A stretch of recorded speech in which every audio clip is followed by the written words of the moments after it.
Welcome back to the table. Ryan and I just played Knarr. This one has been around for a little bit around the world, but it is just now making its way to the States from Pandasaurus.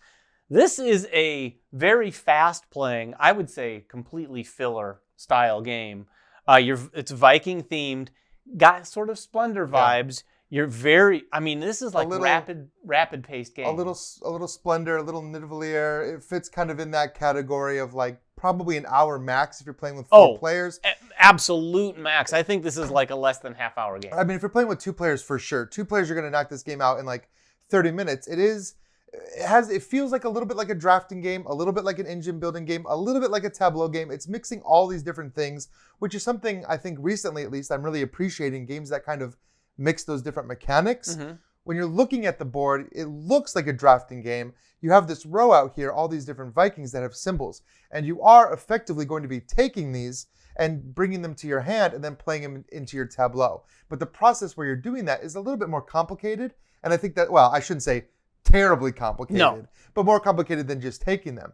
Because as you play these Vikings into your tableau, you're getting a different card, but the color of the card you play is going to determine the Viking you get. So playing a red card isn't going to get you another red card. In this case, it's getting me a green card. And that's kind of the flow of the game. You're trying to build these Vikings up to get resources. Yeah, if you're not recruiting a Viking like that, you're going to be exploring in these lands up here. There are two types of lands. Some up at the top here that have more points involved, and they're also a little harder to sort of resolve.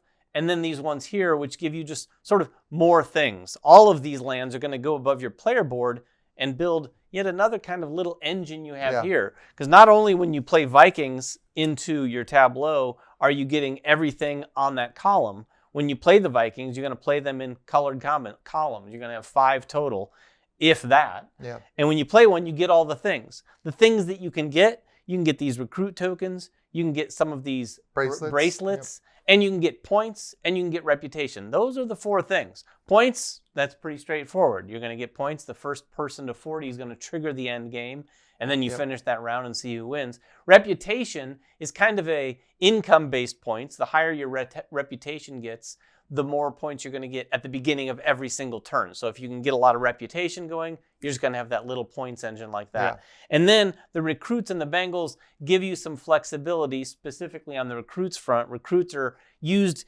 instead of Vikings when you're fulfilling some of these lands. They're kind of like wilds almost. They're basically like wild Vikings, if that's not a little overkill. And then the bracelets you're going to use to sort of fire off the lands that you've collected.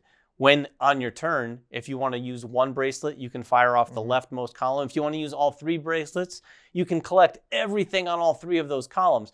So you have some options here, but on your turn, you're either recruiting a Viking or you're exploring, and then optionally, you can use those bracelets to do that. I mean, I think option is the name of the game. And one thing that really appeals to me about a game like this, especially a game that's so quick, is that you're firing off a ton of stuff all the time, and there are so many different ways to get points. There's so many different strategies that you can employ that are going to get you points. You can go heavy on recruits. You can build little engines that are getting you more recruits, which lets you complete some of these cards faster. Or you can just keep stacking like colors in a row that all give you victory points and then fire off that row every single time you play that color card, never spending them, just firing it off for victory points. Or you can go heavy on the reputation, which is what I did here. And you'll notice I did beat David in our game by 1 point. Just barely. With this big difference in reputation. So David got his points mostly from exploring, where I got mine mostly from reputation. Yeah, and I like that. And speaking of exploring, I want to talk about the one sort of key decision point in this game I think everyone will face. It's that moment where you want to explore, and if you don't have a lot of these recruit tokens, you are going to have to spend the very Vikings that you've been collected. So instead of adding yet another blue Viking to your big blue column that gives you all that stuff, you might spend 3 or more of those blue Vikings to go explore a card that requires 3 of those Vikings, at which point you're going to lose a lot of that little blue engine that you have, and they're going to go into the discard pile, maybe never to really see your tableau again. Yeah, that's true. I mean, there are a lot of decisions. I shouldn't say that there aren't. And when I talk about the strategy of this game, I think that's kind of backed by the tactical decisions you have to make, because this is definitely not a game where you can just sit down and say, this is what I'm going to do this game, and I'm going to do it really well, and I'm going to win, because I'm going to get X amount of points per turn. You don't know that, because the way that these Vikings come out is going to be random. You might end up in a situation where you can't hammer your blue line because there are just no blue cards.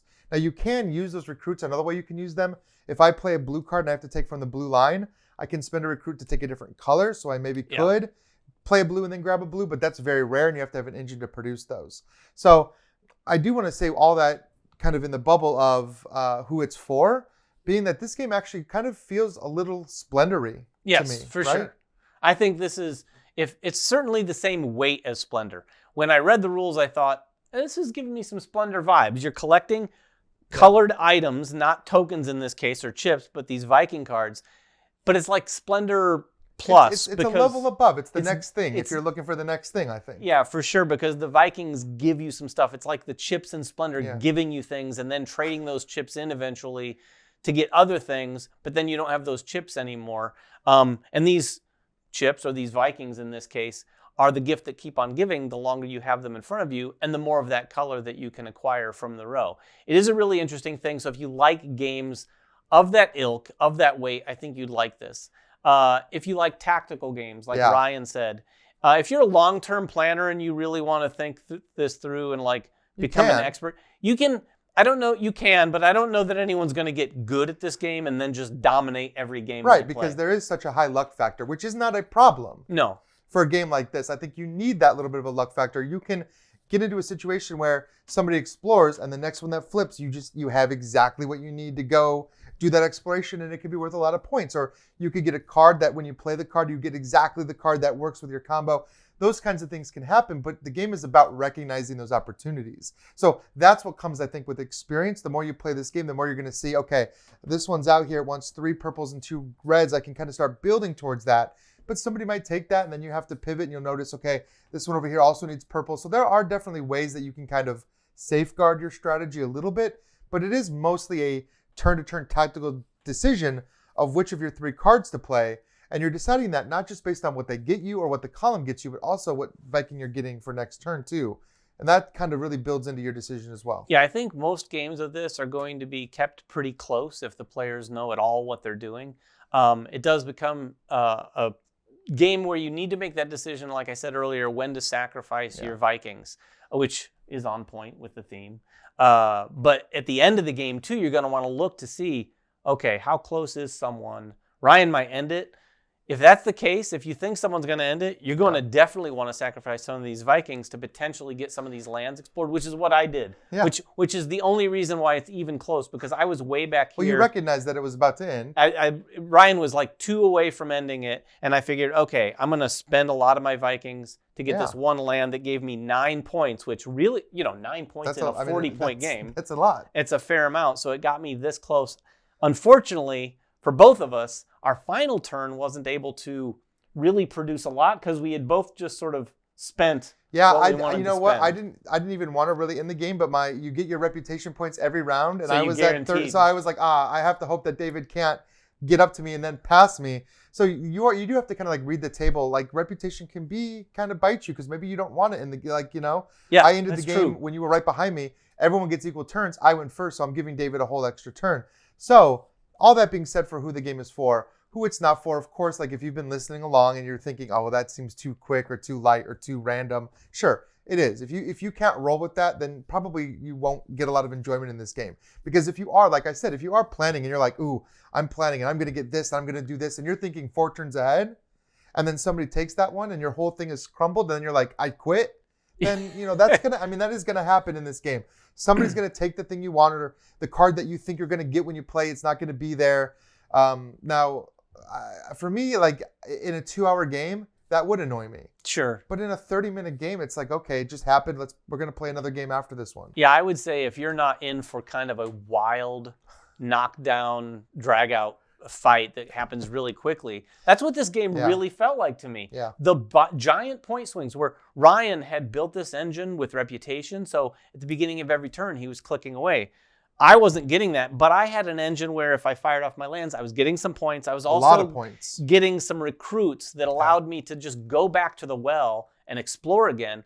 So I knew I had to do that. So there was a lot of like, Ryan went up ahead, then I finished a card and caught back up all the way to the very end, which I found very fun and exciting. And then again, it's one of those games where I think I'm always going to be fine. Like, oh, I lost, but man, that was close. That was fun. Yeah, it was a fun experience, a wild ride. And we should note too that David and I did play with a slightly advanced module. There's these artifact cards off to the side.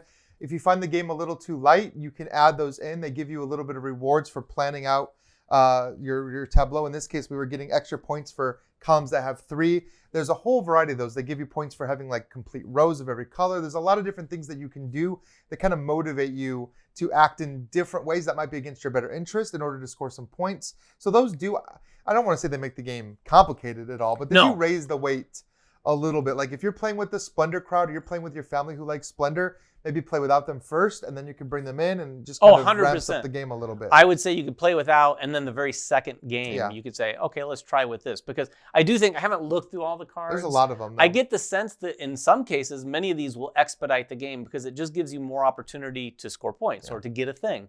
I don't know if any of them are punishing, which could be an interesting slant, where like if something happens, you go back. Well, also a lot of room for potential expansion content with those things as well. But I will say that for me, like games like Nidavellir, like Splendor, if you're looking for something that's an hour, less than an hour, like this is just a great fit. And it's a small box, easy to carry with you. I mean, I really enjoyed our play of this, and I want to play it more. And our first play took less than about a half an hour. Oh, yeah, I think if we played again, we'd knock this thing out in 20 minutes. And the rules are like 3 pages. Like if the core rule is like 3 pages long. It's really easy to learn. Anyway, that is Knarr from Pandasaurus. If you have any questions at all about it, please make them in the comments below. We're going to get a few more games of this played. Probably also try it out on BGA. It's been on BGA for a while, and I can see why this has gained some popularity there. But like I said, ask us down below if you have any questions. Until next time, make sure everyone has fun at the table, and we'll see you then.